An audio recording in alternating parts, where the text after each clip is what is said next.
absolutely wild now. Hey guys, it's Luke here and welcome back to another video. Welcome back to the A45S. Miserable day, but still great fun in this car. Really, really good fun. The car is coming along so well, and listen to the thing. Sounds awesome.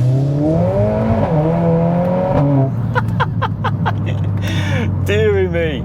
Today we are heading up to EST Performance, not for any more power or any more modifications, I'm afraid. Oh, there's a flood. Big flood, actually.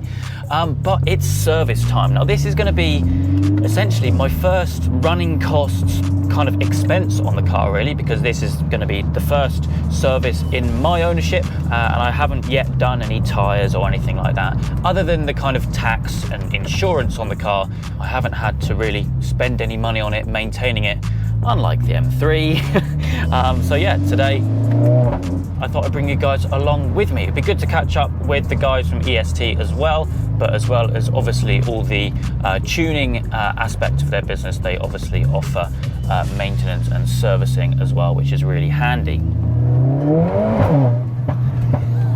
It actually does get really squirmy sometimes.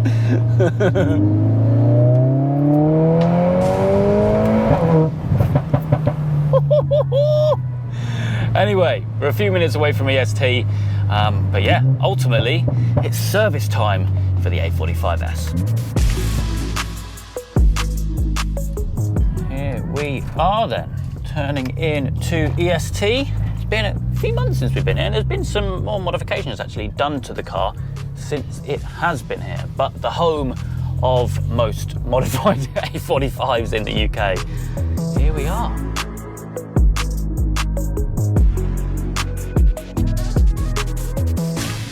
Here we are then at EST. Car is actually going straight on into the workshop. Now yeah, basically what my car is due is a B service, a B1 service, which I believe is just a minor service, so it's just an oil and filter change. I guess the guys will have a little look around it as well, see if it's due any other bits, kind of a bit of a health check, but I mean on about 16,000 miles. Should be all good, fingers crossed indeed. But yeah, coming in on the ramp now and we'll get started.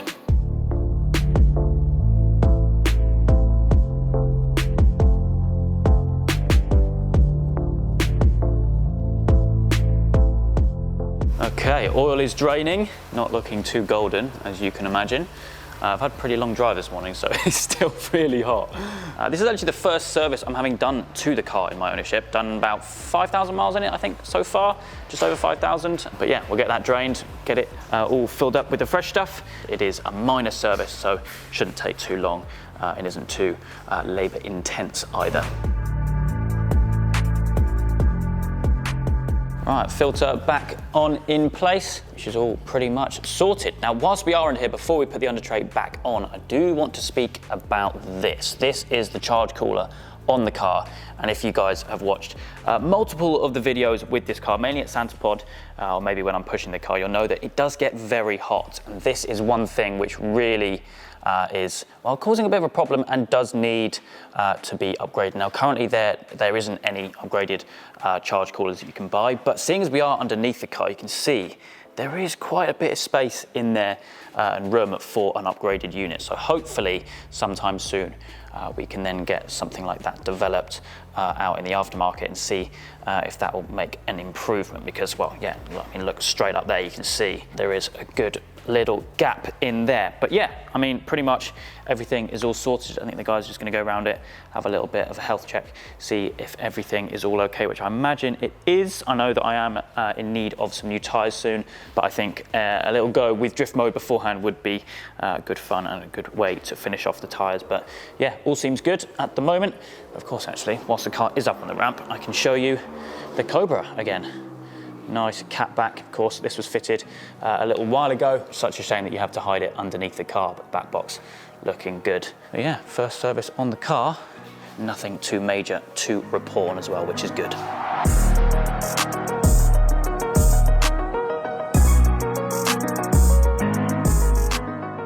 Okay, time for more satisfying bits. the nice golden oil going back in the car. Like I said, takes about 5.5 litres, I believe. Of course, ECU relocation kit along with the eVenturi intake, and then of course the Cobra Sport and EST Sports Cat as well. Yeah, we'll get this all filled up and then we're pretty much done. So, pollen filter's just been removed. Look at the state of this. The guys think that it might have been put in wrong, to be honest, because I mean it's bent and everything, but yeah, I mean look at the state of it. I mean, the car has had, I believe, 1 or 2 services before I bought it. I think 1 actually. So maybe it wasn't replaced. Who knows? But that is filthy. So yeah, new pollen filters in the car now. But yeah, still filling up the oil back up here as well. But yeah, that is awful.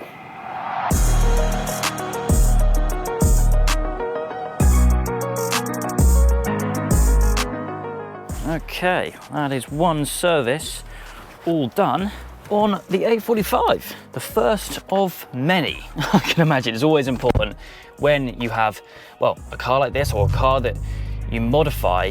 It's always important to keep up on all the maintenance, and actually it was a little bit surprising actually about how quickly it all happened, and also the price of it as well. I think I'm just used to spending a lot of money on cars in the form of the M3. I mean, it varies from an A service and a B service, of course, seeing as all genuine parts are used from the guys here at EST, so genuine Mercedes oil, genuine Mercedes oil filter, so on and so forth. Yeah, it was around £230 to £250. I think it came to just shy of £250 actually, in my case.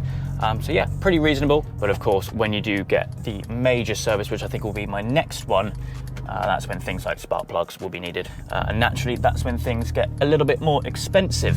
But yeah, always good to catch up with the guys from EST. Had a little chat about some more pending modifications and upgrades for this car. I think, I don't want to jinx it, I think we're very close with the gearbox software, which is super exciting.